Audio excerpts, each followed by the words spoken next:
Bethany Gagne, founder of the Albany Peace Project, and today it's an absolute pleasure to be here again with Mary Sise, who's an international pioneer in the field of energy psychology. Can you let people know, Mary, what energy psychology is and why it's pertinent to our everyday lives?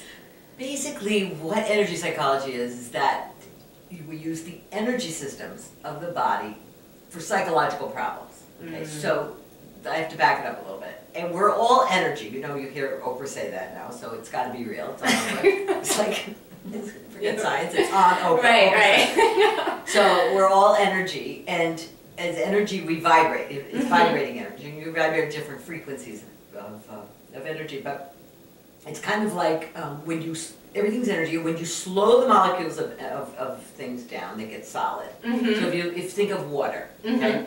So water, if we slow down the molecules, we put them in an ice cube tray, we freeze them, right? Right. And you pop them out, and they're all little separate ice cubes. Well, that's what we are. We're really energy. If we know if we speed up those molecules, it'll turn into water, and if we really speed it up, it turns into air. Right. Into vapor, right? Right. And it's the oneness. Yeah. And when they talk oneness, what they're really speaking about is we all come from the one. There's only one. There's only one God, one, God source, great spirit in the sky, intelligence, great intelligence. It doesn't matter what we're, different cultures have come up with different names for this oneness.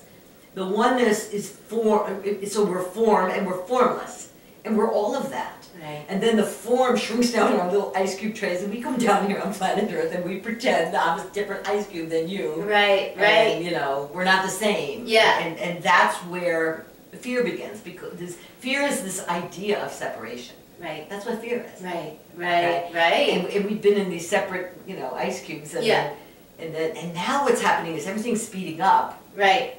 And so that's why things are happening more synchronistically. Did you notice that? Oh, absolutely. Like somebody will say something, I'm like, I was just gonna say, you took that phone out of my head, give me that back, Yeah. There's like a fusion now that's happening more and more, and things are happening faster. It's such an exciting time to be here, because we're moving out of the fear-based separation. Okay. It doesn't mean poof, we're going to be gone. By the way, right. It's not happening. At least this week. Right.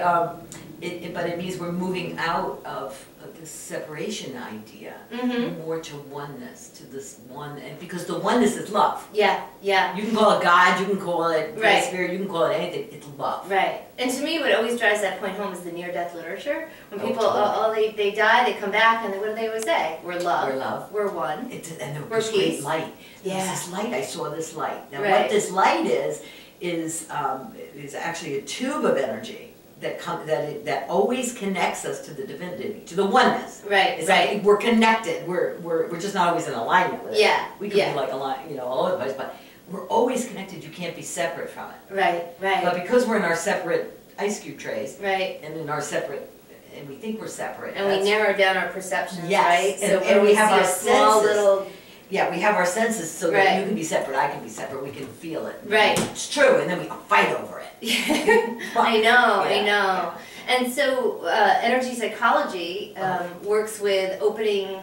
So the energy, so we have a physical body, and then it's fueled actually by an energy body. In different Eastern cultures, they have chakras, they're like power centers. You'll see them in yoga, people will talk of chakras, well, that's more of a Hindu kind of Indian kind of concept. In the Chinese, they had meridians that will run through the body. So, and then you also have a field around you. Like in the literature, they have a halo on a saint. Right. Okay. Right. That's what that is. It's like you have actually a field around you. Yeah. And an emotional body, a physical body, a mental body. So in energy psychology, what we do is we talk about, like, so say you're terrified to speak on TV or on a show. Okay. Right. Okay. So then we have you feel it, and then we might touch different meridian points, or you touch them. We don't touch you. We teach you how to tap on different meridian points, or you can hold different chakras. Yeah. Using the chakras here. Right. And then you breathe and you stay with that fear, and eventually it dissipates. Yeah. Because it's not real. Right. The only thing real is love. Yeah. So anything unreal has to. It's like game's over. Like but we have to sit with it. Right, to try to get our energy moving. I remember Alexander Lowen, right? He wrote Depression in the Body. He talked about how you can't have a depressed mind without a depressed body. So this idea of kind of frozen energy is kind of leading to our body being in economy mode and being depressed or feeling let down and all that. So with energy psychology, you're teaching people how to mobilize that energy so they have more juice in their system to fuel their lives. Yes, and their energy begins to run faster. This guilt, this shame that they've been carrying, right. I can't forgive myself or whatever. Right. Especially with trauma and PTSD, because what happens in a trauma, you freeze. And so there's a part of you that's actually stuck there. Interesting. Okay? Right. And it can't move forward. Because it's like, no, that didn't happen. No, no, no. The minute a trauma happens, there's a part of you going, no! Right, you know, right, no, wow, no way, right? Yeah. And so consciousness freezes in like a deer in headlights. And so in energy psychology, what we would do, now you could talk about it for ad nauseum, and you can't really get it. Right, you know, and nothing will move, and nothing will change. Because you're not into the energy of it. Right, exactly. But when you start to feel the terror of you at that moment of the car crash, or that moment of whatever was happening, the guns going off or whatever, you see these school shootings, any of them, what will happen is the brain will freeze. Right. The eyes get big, time expands, and then it's like, no, because you think you're going to die. Right, right. And then, so what we have to do with energy psychology is we access that, and then we use the meridian system. We have them tap the meridian system, hold the chakras. Like somebody doing Reiki, you've heard of Reiki, they would use maybe the biofield or healing touch, uses the biofield, and that informs the physical body. Right. You're safe. Right. You're safe. Right. It's over. I can see that being so important in trauma and PTSD. And you do a lot of work with that? Yeah. Excellent. Wow, great. So talk about how meditation and energy psychology go together, or just anything about how meditation would help us become aware of our energy a little bit more, or the... Well, oftentimes when people withdraw, you see in meditation you withdraw the senses. Okay, you close your eyes, you sit there, whatever you do, okay? It doesn't matter. Once you begin to withdraw the senses, you begin to access this who am I? Who is that thinking that thought? Right. You know, you take this moment to go in. Most of the time we're focused out here, like, are you going to get me? And does she look better than me in that outfit? Or some high level thought. Right, you know? But when you meditate, if you go inside, and then you're like, and you begin, and then the more and more you do it, you train this survival brain to quiet down, and then you begin to expand, and you'll actually know yourself eventually as more than the physical body. You'll almost feel like the body disappears as you expand and you expand and you expand. And then you might get scared, like, oh, where'd I go? Oh, don't worry, you'll come right back. Because you need this. The fear, that's this, okay? Yeah. Then once you begin to expand, you realize, I'm not the body. And that opens up a whole new point of view. Well, if I'm not the body, who am I? Right. You know, and then you begin to find the soul, and you look even deeper and find, why did I come? Oh my God, I'm not, like I'm not the ice cube. Right. You know? I'm so glad you pulled that out, because a lot of our speakers this month, they've been talking about, find out who you really are, who am I? And, I always listen to this as if it was me years ago, and I don't know anything. So I can see why that. So I always try to be in the space of the listener who's listening to this for the very first time. What are they talking about? Who they are? Like, how do they not know who they are? Yeah, exactly. Yeah, right. You don't know who you are by now. Why am I watching you? Exactly. This whole who you are thing. So I love the way that you just kind of explain that. So talk more about this place of who we really are, and this gorgeous, I call it the gorgeous place within kind of thing. So. Yeah, and it's gone by many names. Even Jesus spoke, the kingdom of heaven is within you. Right. Everything's within us. Right. We think we're like, we're just these physical beings, but there's so much more, and we have everything within us. Yeah. But it's like if you had like a house with many rooms. You said my father's house has many rooms, right? So if you have many rooms and we stay in one. Right. We look at our little, true. and we just don't know. But if we don't go inside like with meditation, we'll never find out. No, for years, I never meditated. I mean, I've been meditating now for, I've been 15, but like for all my other years I didn't, and it was all about what's going on out there. Right. What's on the internet, not what's on your internet. like that. Like, who'd sit and do that stupid thing? Get a job. Right. Go do something. Make a difference. It's productive. Yeah, exactly. But then when I found that after I meditated for a while, I really became in contact with, what does my soul want to do today? Yeah. Not what does my email list tell me to do today, or my to-do list tell me. Right. Who am I? Why did I come here? What the heck am I doing here? Right. And then but you have to go within. Don't let anybody tell you why you're here. Never run away if they tell you that. Right. Nobody. Right. You go inside and you find out. And that's why I think when I hear about depression and things like that in the culture, I mean, that's a lot of what that is. I think this disconnection from self, and people need to know that they're just like, oh my God. Like, what am I doing here, right? What? Is this all there is? Is this all there is? This right. place stinks. Right. It does stink. It does. It does stink. It's like crazy down here. If we didn't, I agree. So we really should be asking ourselves, what am I doing here? Because this place is really crazy. Right. We try to do everything right, and we still get a flat tire. Like, it's like, why me? Why now? Like, Yeah. Because it's nuts down here. Yeah. Okay? Yeah. Because this is a planet of free will, right? We all know that. That's a gift. Right. Well, what good is free will if you only could create good stuff? You can create with fear. Because why? Duality, two of us. Right. We have to protect ourselves and be separate in our ice cubes. And so that's where fear is. Fear comes with the duality. Right. Okay? Or I can create with this expanded person I am, this love. Yeah. I create a whole different thing. Yeah. But it still doesn't mean other ice cubes aren't coming around and taking the air out of your tires. Absolutely. It's like they exist. Constant training for us to remember this whole thing of who we are and why we're here, right? Exactly. Remember the bigger game, right? Can I be the peace? Right, exactly. So, Mary, I know we were talking about how sometimes it's hard to meditate and how energy psychology can help with that. Right. And one of the ways, one thing that happens for people, and myself, I'll just speak for myself. One thing that happens for me all the time is I would try to meditate. My mind can do a to-do list and any mantra. I don't care what mantra they give me. I can still get. You can multitask while you're monitoring. That's funny. I would sit down, my to-do list would get a lot longer. It was like, why am I meditating? I just have more work to do. Like it's just crazy. Right. So it's just like the mind is like a lunatic. So what I would try to do, because we're trained that way, and of course the older you are, the worse it is because you've been training yourself longer. Yeah, right.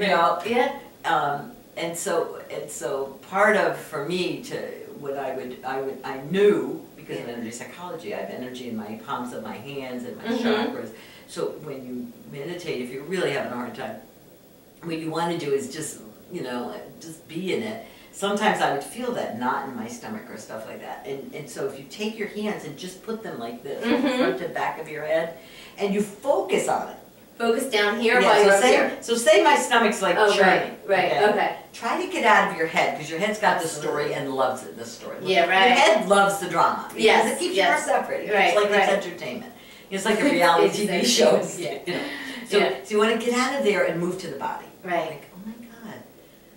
I'm having a scary thought and my body's upset. Yeah. My stomach hurts, or like, oh, I want to throw up or something. It's okay. So you do this and then you breathe into it. Right. So your meditation then just becomes allowing, accepting, welcoming this uncomfortableness, this terror that's in me. Yeah. Now sometimes I would say to myself, I don't know if this is really meditation or me doing some therapy on myself, is it's both God, the same, isn't it? Exactly. Same thing. God, source, Jesus, it doesn't matter. Right. Heal the origin of this. Right. So I would hold this, and I would just keep breathing and welcoming it, and heal the origin of it. Right. Let me welcome it. Because we know anything we resist will persist. Right. So the more we try to pretend we don't have it, meditate harder. I did that for years. It worked. Yeah. No, you just heal the origins of it. Right. And then you might think of something, or you may not. It's like taking the garbage out without looking at what's in it. It doesn't matter. I always say that. Who cares? Absolutely. Just like, and then because the power of light, of great spirit of Jesus, of Allah, it doesn't matter. It's all the same, because there's only one. Okay, that they have different names, whatever. Just like you and I have different names, and whatever. It's no issue.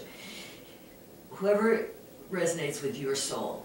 I heard the Dalai Lama say, the best religion is the one that brings you closest to God. And I stick with that. I just think if that's working for you, stay with it. It doesn't matter if it's fundamental. It doesn't matter. If you feel good there, stay. As long as there's a relation, as long as there's that opening, that tenderness, that's...